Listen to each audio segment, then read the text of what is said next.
alt tyder på, at det bliver værre de kommende år.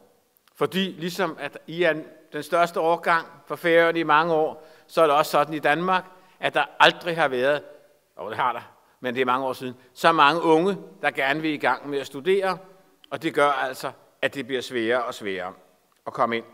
Og der skal man altså vide, især hvis vi snakker om lidt ældre, at reglerne er blevet ændret, og det betyder, at det gennemsnit, den quotient, man har ved den gymnasiale eksamen, den er 90% afgørende for, om I får pladsen. Og i virkeligheden er den 99% afgørende. Og det hænger altså sammen med, at hvor vi i gamle dage havde en port, der hed kvote 2, og der kunne man, hvis man havde rejst lidt og gjort forskellige ting, gøre sig håb om at få en plads.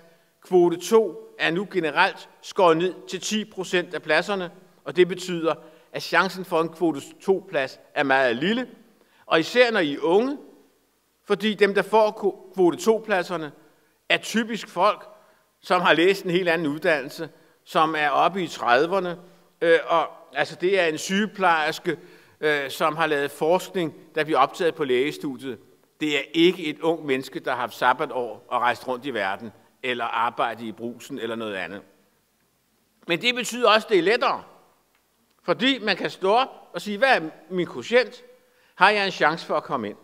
Og hvis man har 9, ja, så kan man vælge nogle uddannelser. Har man kun 7, så er der nogle andre uddannelser, man kan vælge imellem. Men heldigvis er der stadigvæk rigtig mange uddannelser, der ikke kræver, at man har et særligt højt snit, eller måske slet ikke kræver, at man har andet end en studentereksamen, der lige præcis er bestået.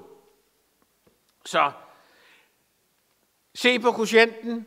Det andet, man altid skal se på, og det er der altså mange, blandt andet var der 9 fra Færøerne i sommer, der glemte at tjekke, om de opfyldte de særlige krav, som man især på universitetsuddannelserne skal leve op til, for overhovedet at have ret til at søge.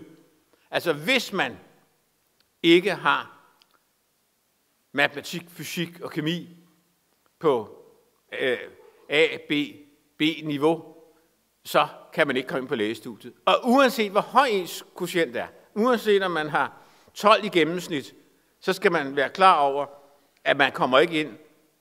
Ens ansøgning kommer lige retur i hovedet på en, hvis man ikke opfylder kravene, hvis man ikke har matematik A, hvis man vil læse økonomi osv. Og det, vi kalder de generelle og specifikke adgangskrav, de skal være opfyldt, ellers har man ikke en chance, uanset hvor dygtig man i øvrigt er, så skal man supplere. I skal også være opmærksom på, at der er kommet en ny, ganske tåbelig regel i Danmark, der siger, at alle, der søger med studentereksamen, som er 0, 1 eller 2 år gammel, får ganget deres quotient, deres gennemsnit, med 1,08. Det betyder, hvis man har for eksempel 9, at der bliver lagt 0,7 oveni, så altså 9 bliver til 9,7. Det er meget forvirrende, men det gør, at når I læser på nettet, hvilken quotient der kræves for at komme ind på en uddannelse, så skal I huske, at I skal gange jeres quotient med 1,08. Det skal i øvrigt 90% af dem, der søger, for de er alle sammen, så godt som alle sammen, helt unge.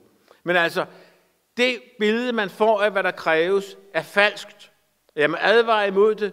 I skal hele tiden huske, at I skal lægge 0,8 oven i det gennemsnit, I har, når I skal vurdere, at vi nu har det, der står i hovedtal for den koordinerede tilmelding. Meget forvirrende, men sådan er det. Og det ender altså med, at der er nogle fag, der vil kræve et gennemsnit, der er højere end 12, på trods af, at karakterskalaen slutter på 12, fordi at vi har disse særlige bonusregler. Så bliver jeg altid spurgt, både af jer, men også af jeres forældre, hvad med sabbatår? Og der vil jeg skynde mig at sige, at det er meget individuelt. Men man er ikke pervers, hvis man ikke vil have et sabbatår. Og et sabbatår løser altså ikke ens problemer, hvis man ikke ved, hvad man vil. Men det, jeg vil advare jer imod, det er dårlige sabbatår. Dårlige sabbatår, i hvert fald perspektivet ved dårlige sabbatår, det består i, at man går ud og tjener en masse penge, og bruger en masse penge, og vender sig til at bruge penge. For når man først begynder at studere, så bliver man fattig. Og der findes ikke noget værre, end at prøve på at skrue ens forbrug ned. Så hvis man har været ude i 2 år og tjent penge og brugt penge, og så pludselig skal til at leve af uddannelsesstøtten, så bliver det rigtig svært. Og så er det, der sker det forfærdelige, at man påtager sig masser af erhvervsarbejde for at opretholde levefoden. Og det gør man allerede det første halve år. Og så er det, at det går galt på det første halve år, fordi man i stedet for at være sammen med vennerne i læsegruppen, har et erhvervsarbejde for at tjene penge, og så ender det med, at et studie går i stykker. Og derfor vil jeg nu fortælle jer opskriften på det gode sabbatår. Og det gode sabbatår, det er enkelt, at man i det første halve år tjener en masse penge, og lader være med at bruge dem. At man i det andet halve år rejser jorden rundt, eller tager på højskole, eller noget andet fornuftigt. Og så har man lidt penge til overs, således at man ikke skal arbejde det første halve år på studiet. Så har man været det rigtig kloge og fornuftige menneske. Det er vi ikke altid. Men altså, I skal have opskriften på det gode sabbatår. Og så skal I altså ikke tro, at sabbatår, det er der, hvor man får mulighed for at lære andre mennesker at kende og komme til udlandet og alt muligt andet. Det er der rig mulighed for i løbet af studierne. Man får masser af arbejde og lærer mange andre end studenter at kende, hvis man ikke vil dø af sult under studierne. Og man kan rejse som led i studiet, og der rejser man væsentligt sjovere end at være backpacker, hvis man er på studieudviklingsophold i udlandet. Så sabbatår, ja, hvis det er nødvendigt. Og så vil jeg give et andet godt råd. Og som sagt, nu har jeg sagt det nogle gange, sabbatåret er ikke der, hvor man finder ud af, hvad man gerne vil. Hvis man tager sabbatår, kan det være en rigtig god idé, at man beslutter sig for, hvad man vil året efter, altså når sabbatåret er slut. Så kan man gå og glæde sig til det, og lige undersøge, om man opfylder kravene, om man har en fair chance for at komme ind, og alt den slags ting.